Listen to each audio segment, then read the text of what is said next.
우리 다 같이 일어나셔서 오늘 우리에게 주시는 하나님의 말씀 받도록 하겠습니다. 오늘 우리에게 주시는 하나님의 말씀은 마태복음 24장 36절에서 44절까지의 말씀입니다. 마태복음 24장 36절에서 44절까지의 말씀입니다. 우리 교독하도록 하겠습니다. 그러나 그 날과 그때는 아무도 모르나니 하늘의 천사들도 아들도 모르고 오직 아버지만 아시느니라. 노아의 때와 같이 인자의 임함도 그러하니라.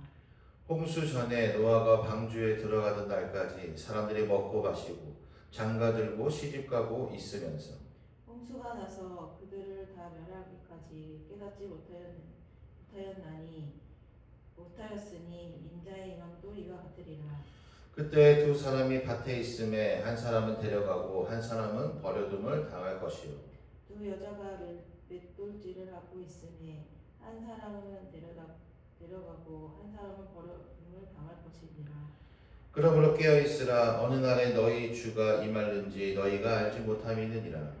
너희도 아는가니 만일 집주인이 도둑이 어느 시각에 올 줄을 알았더라면 깨어있어 그 집을 뚫지 못하게 하였으리라.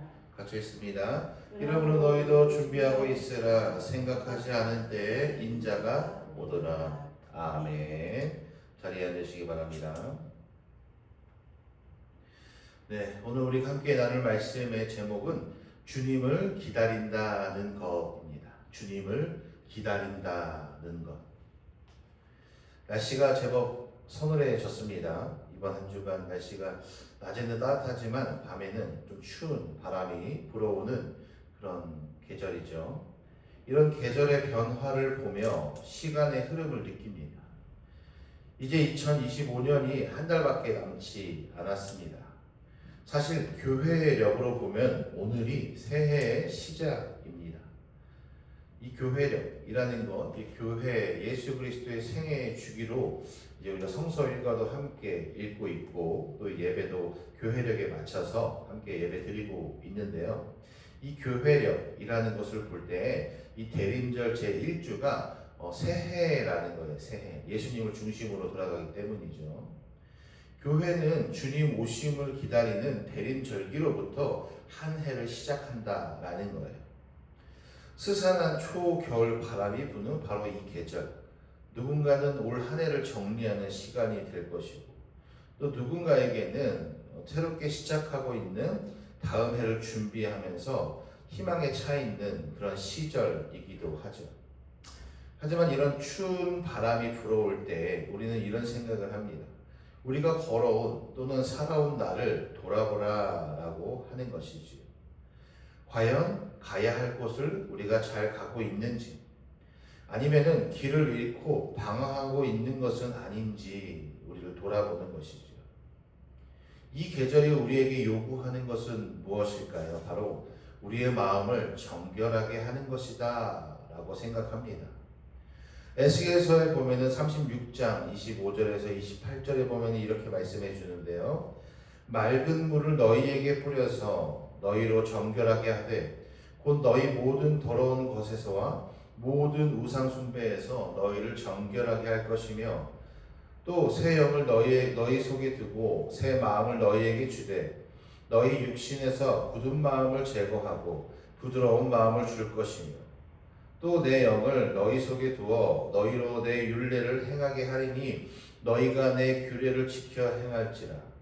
내가 너희 조상들에게 준 땅에서 너희가 거주하면서 내 백성이 되고 나는 너희 하나님이 되리라. 아멘. 우리의 몸과 마음을 깨끗하게 하고 부정한 것을 멀리하여 경건한 상태로 만드는 것, 바로 이 시기에 그리스도인으로 살아가는 우리에게 필요한 줄로 믿습니다. 세상의 분주함으로 헤매던 더러워진 마음을 우리는 닦아야 하는 것이죠. 그러기 위해서는 우리가 좀 말을 줄여야 할 필요가 있습니다. 세상이 참 시끄럽습니다. 그 때문에 우리 마음도 덩달아 시끄럽고 편치 않습니다. 언제부터인가 편을 가르고 누군가를 비판하고 미워하는 마음의 악순환을 벗어나지 못하고 있음을 깨닫습니다. 이제는 좀 정신을 차려야 할 때인 듯합니다. 우리 인간의 또 우리 한국의 쓰라린 역사의 기억이 많은데 역사로부터 아무것도 배우지 못한다면 참으로 안타까운 일이기 때문이죠. 우리가 겪어온 고난의 세월을 생각해 보면 우리가 가야 할 길은 매우 분명한데도 불구하고 우리는 진실이나 생명이라는 가치가 아니라 특정 정파에 치우친 사고를 하곤 하죠. 그럼에도 불구하고 세상 일이 제 아무리 혼란스러워 보여도 역사는 흘러갑니다. 더 나은 세상을 만들기 위해 실천하는 사람들도 늘고 있고 아낌없이 나눔을 실천하는 일도 여전히 많습니다. 보이지 않는 곳에서 세상을 아름답게 만들려고 애를 쓰는 사람들이 하나둘 늘어나고 있다라는 것이 우리 사회의 희망인 것이지요. 안타까운 것은 그런 희망의 모습들을 만들어내고 희망의 불빛을 세우는 사람들이 교회가 아니라 시민단체라는 사실입니다. 세상을 정화시키는 아름다운 이야기가 사회에서 여전히 우리에게 들려옵니다. 이러한 아름다움이 우리 그리스도인으로 피어나기를 간절히 소망합니다. 마음을 정결하게 하고 삶을 정화하는 시간 속에서 대림절기를 맞이하는 그리스도인들은 어떻게 살아가야 하는 것일까요? 다시 오실 주님을 기다리며 시간을 그저 흘려 보내기에는 너무 아깝지 않습니까? 기다림이라는 공허로 혹여 길을 잃어버릴까? 우리에게 주님은 친절하게 알려주고 계십니다. 바로 우리가 읽은 본문 말씀 마태복음 24장에 예수님의 그러한 마음이 들려주고 있는 것이죠. 오늘 말씀은 예수님께서 이 시대를 살아가는 또 마지막 때를 기다리는 그리스도인들에 대한 사랑의 고백이라 말할 수 있겠습니다. 우리가 생각했을 때 종말이라는 것을 바라볼 때 예수님의 가르침이면서 또 예수님의 채찍이라고 생각하는 그런 사람들이 있습니다. 하지만 맞는 것도 때리는 것도 때로는 사랑이 필요합니다. 감정이 들어간 폭력은 잘못된 것이지만 사랑의 마음으로 사랑의 회초리를 드는 것 또한 사랑하기 때문에 가능한 것입니다. 그러한 예수님께서 우리에게 종말론적인 삶을 가르치신다라는 것이죠. 종말론 하면 부정적으로 보는 분들이 계십니다. 광적인 시한부 종말론을 많이 보았기 때문이죠. 시한부 종말론은 끝을 향해 달려가지만 우리가 예수님을 통해 배운 종말론적인 삶은 다음 세상을 위해 달려가는 것입니다. 그래서 그리스도에게 희망이 있음을 선포할 수 있는 것이죠. 예수님에게서 희망이 있다라는 것을 우리는 말하는 것입니다. 예수님이 보여주신 종말론적인 비전이 바로 이것입니다. 예수님의 종말론적 비전이 없는 삶은 희망 없는 삶이 되기 마련이죠. 종말론은 마지막에 대한 이야기하는 것처럼 보이지만 사실은 지금에 대한 이야기입니다. 언제 닥쳐올지 모르는 종말의 때 앞으로 우리는 어떻게 살 것인가? 어떻게 삶을 살아내야 하는가? 바로 이런 질문. 종말론의 핵심이라는 것이죠. 역사의 종말만이 아니라 바로 개인의 종말인 죽음을 의식하는 삶과 그렇지 않은 삶은 다를 수밖에 없습니다. 예를 들어서 어느 날 갑자기 우리에게 2달밖에 살 날이 남지 않았다라는 그런 진단을 받았다라고 생각해 보십시오. 그 말을 들었다면은 아침 해, 맨날 우리가 느끼는 그런 아침의 해나 아니면 노을들 또는 떨어지는 낙엽들 또 길거리에서 웃는 어린아이들의 그런 웃음소리가 평소와 다르게 느껴질 것입니다. 그런 일상적인 것들이 어느 순간 우리에게 너무 소중하게 다가오겠지요. 마지막 때를 아는 사람들, 마지막 때에 어떻게 살아야 되는지 아는 사람들은 일반적으로 아무 생각이 없이 살아가는 그런 사람들과는 다른 삶을 살아가게 되는 것입니다. 종말론적 삶이란 오늘을 충만하게 살아가는 삶입니다. 입니다. 예수님은 언제 닥쳐올지 모르는 종말의 날을 내다보면서 제자들에게 몇 가지 말씀을 해주시죠. 주님을 기다리는 삶에 대한 친절한 가르침인 것입니다. 그 중에 하나, 첫 번째로 미혹되지 말라라는 말씀입니다. 미혹되지 않는 것이야말로 종말론적 세상에서 희망으로 살아가는 것입니다. 하나님 나라가 없다고 살아가는 사람들에게는 다음이 없기 때문에 미혹되어 어떤 삶을 살아가든 상관이 없습니다. 하지만 다음 세상이 있다는 생각으로 살아가는 사람들에게는 미혹되지 않고 끝까지 완주하는 것이 중요합니다. 끝까지 가는 것이 중요하다라는 것이. 왜냐하면 그것이 골인 지점이기도 하지만 그것이 또 다른 통과점이 되기 때문이죠. 우리가 제대로 살기 위해서는 세상의 구원자를 자처하는 수많은 가치들과 존재들에게 마음을 빼앗기지 말아야 합니다. 메시아가 여기 있다 저기 있다라는 하는 말에 속지 않으면서 메시아를 추종하며 살아가는 자들에게 우리의 마음을 잃지 않으면서 또는 이 세상의 왕으로 군림하고 있는 학벌, 출세, 돈 이런 것들 그런 것들을 우리의 구원자로 섬기지 않는 것 그것들에게서 마음을 빼앗기기 시작하면요 우리는 죄에 팔린 몸이 될 수밖에 없습니다. 그래서 예수님께서는 방탕함과 술 취함 그리고 생활의 염려를 경계하라라고 하신 것입니다. 그것들은 모두 우리 마음이 하나님을 향하지 못하도록 가로막는 것들이기 때문이죠. 이러한 것들이 삶을 살아가면서 필요하다면은 우리는 그러한 것들을 통해서 주님을 바라보는 것이 아니라 주님을 통해서 이러한 것들을 바라볼 수 있는 그런 생각과 삶의 방향을 정해야 하는 것입니다. 우리의 마음이 둔해지면 영혼의 소리를 들을 수 없습니다. 세상을 통해서 우리에게 건네시는 주님의 음성을 들을 수 없다라는 것이죠. 여러분, 인간은요 육신의 존재이기도 하지만 영적인 존재이기도 합니다. 영의 숨결이 그치고 나면 남는 것은 욕망뿐입니다. 욕망을 따라 살아가는 이들에게 주님의 날은 영원한 사망의 날이 될 것입니다. 우리가 읽은 부분이 아니지만 마태복음 24장 49절에서 51절에 이렇게 말씀합니다.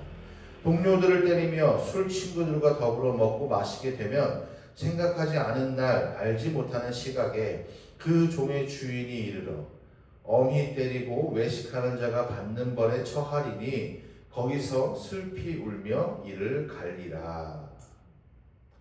여러분이 정신을 차려야 합니다. 우리의 믿음의 선조들 또는 우리의 삶을 살아가는 선배들을 보면요, 그런 어떤 정신을 차리기 위해 유지하기 위해서 어떤 지혜로운 일들을 했던 모습을 우리는 알고 있습니다. 우리가 신앙생활을 하면서 믿음 생활을 하면서 이 깨달음을 위하여서 하나님의 지혜를 위하여서 날마다 깨어있고 미혹되지 않고 예수님 오시는 그 순간까지 우리가 잘 걸어 나아가는 것, 그것이 바로 예수님의 우리를 향한 사랑의 마음인 것입니다. 미혹되지 말라라는 것 다음에는 근심하지 말라라는 것입니다. 여러분, 근심이라는 말의 어원을 보면요, 해결되지 않은 일 때문에 속을 태우거나 우울해한다라는 거예요. 이 앞에 보면은 해결되지 않은 일이라고 얘기하죠. 그러니까 해결되지 않는 일 때문에 우리의 마음이 속이 탄다라는 거예요. 해결할 수 없는 것을 가지고 우리의 것을 자꾸 에너지를 소비하는 것이죠. 예수님은 제자들에게 어떤 상황에서도 근심하지 말라라고 하십니다. 근심할 일이 없도록 해주시는 것이 아니다라는 거예요. 그저 근심하지 말라고 하십니다. 어떻게 근심하지 않을 수 있을까? 인생은 어쩌면 끝없는 난관의 미로일지도 모르겠습니다. 우리는 어느 때부터인지 근심의 선수들이 되어 살고 있는 것 아닐까요? 미래의 근심까지도 우리는 걱정하면서 살아갑니다. 기쁨과 감사의 영토는 날로 줄어들고 근심하는 것으로 우리의 삶을 채워가면서 살아가고 있는 것은 아닌지 돌아봅니다. 예수님은 오지 않은 미래는 하나님께 맡기고 편안하라 라고 말씀하십니다. 주님이 은총을 주시면 우리는 오늘의 짐을 지고 갈 수 있습니다. 하지만 내일의 짐까지 실 수는 없는 것이죠. 앞서 종말론적인 삶을 살아가는 사람들이 어떠한 사람이라고 그랬어요? 오늘을 살아가는 사람이라는 것이에요. 오늘을 살아가는 사람. 마태복음 6장 34절에 그러므로 내일 일을 위하여 염려하지 말라. 내일 일은 내일이 염려할 것이요 한날의 괴로움은 그날로 족하니라. 여러분 삶에 있는 근심들, 여러분 인생에 있는 괴로움들 그날로 족합니다. 그날로 끊어내야 합니다. 왜요? 우리의 삶은 하나님을 향한 다음 세상에 대한 희망으로 가득 차야 되기 때문입니다. 빙점의 작가로 유명한 미우라 아야코가 이런 말을 했는데요. 그 사람이 암에 시달리면서 하나님께 이렇게 기도했다라고 합니다. 하나님, 당신이 하시는 일은 언제나 옳습니다. 왜냐하면 당신은 나보다 나를 더 잘 아시고 나보다 나를 더 사랑하시기 때문입니다. 라는 기도를 올려드렸다 합니다. 이것이 바로 근심을 극복한 사람의 모습 아니겠습니까? 예수님의 모습에서도 이러한 고백을 우리는 찾을 수 있습니다. 예수님께서 십자가 가운데 달리기 전에 그렇게 피가 땀이 되도록 기도하셨던 모습 보면서 이렇게 말씀하셨잖아요. 아버지, 내 영혼을 아버지의 손에 맡깁니다. 기도하셨던 그 모습 우리는 다 기억합니다. 바로 그 모습인 것이 고통 속에 있지만 고난 속에 있지만 우리의 근심, 걱정되는 것들 모두 주님께 맡기면서 나아갈 때 우리가 할 일은 무엇입니까? 하나님을 높이는 것입니다. 그럴 때 하나님께서 우리의 삶을 언제나 들어 쓰신다라는 사실을 기억하시기를 소망합니다. 여러분, 주님을 기다리는 그리스도인의 모습은 미혹되지 않는 것, 유혹에 넘어가지 않고 근심하지 않는 삶을 살아가는 것도 중요합니다. 하지만 역시 말씀을 중심으로 살아가는 것이 가장 중요합니다. 예수님은 제자들에게 종말의 때를 살아가는 지혜를 전해주시고는 아침마다 성전에 나와 말씀을 가르치셨고 저녁이면 감난산으로 물러나 쉬셨습니다. 많은 사람들이 그 말씀을 들으려고 이른 아침에 성전에 나갔던 것이죠. 참 아름다운 모습입니다. 하나님의 말씀을 들으려고 아침 일찍 성전을 찾는 이들의 발걸음은 참으로 복된 것이지요. 여러분, 전묘법이라는 그림 아십니까? 전묘법으로 그린 그림. 어렸을 때 아마 많이 한 번쯤은 해봤을 텐데요. 점으로 그림을 그리는 것입니다. 화가가 찍는 점 하나에 그 의미가 담겨 있는 거예요. 처음에는 점을 찍을 때는 그 그림이 무엇인지 모릅니다. 하지만 그 점들이 모여서 나중에 아름다운 그림이 되는 것을 우리는 볼 수 있죠. 인생이란 것은 마치 이런 점묘화 같지 않을까요? 우리의 인생 하루하루가 모여서 근심하지 않고 미혹하지 않고 하루하루 그날 종말론적인 신앙을 가지고 성실히 살아낼 때에 주님을 만나는 그 순간에 그 그림이 완성되어지고 아름다운 그림을 주님께 드릴 수 있게 되는 것이죠. 사랑하는 여러분, 우리의 인생을 살아가는 길 가운데 내 생각으로 살아가는 것이 아니라 미혹되지 않고 근심하지 않고 하나님의 말씀을 중심으로 이 길을 걸어가는 것이 바로 주님을 기다리는 그리스도인의 삶이 되어야 하는 것입니다. 이것은 때로는 우리의 인생에서 비밀스럽게 느껴질 때가 있어요. 그것이 아무것도 보이지 않고 이 길이 맞는가? 내가 이렇게 살아가는 것이 맞을까? 세상과 다른 것 없이 살아가는 게 더 좋지 않을까? 라고 생각이 들 때도 있습니다. 하지만 그리스도의 여정을 함께 걸어가는 여러분, 대림절 첫째 주일 예수님의 말씀을 통해 우리가 깨닫는 것은 주님이 오시는 그때까지 믿음을 잘 지켜 다시 돌려드려야 한다는 것입니다. 달란트의 청지기처럼 착하고 충성된 종의 삶을 살아가는 대림절이 되시기를 소망합니다. 기다림의 절기인 대림절은 외로움과 공허함이 아닌 주님으로 나를 채워가는 시간인 것입니다. 예수로 충만하는, 또 예수로 충만해지는 한 주가 되시기를 간절히 축원합니다. 그럴 때에 실패와 고통조차도 하나님의 손에 들리면 아름다운 광채로 빛나게 될 것입니다. 이 아름다운 기다림의 절기에 우리 모두의 삶 속에 주님이 임재하시기를 바랍니다. 어두운 하늘에 떠오르는 새벽별과 같은 주님의 맑음이 우리 마음에도 깃들기를 기원합니다. 아멘. 우리 이렇게 말씀 기억하면서 말씀 묵상 시간 갖도록 하겠습니다.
그리스도의 이름을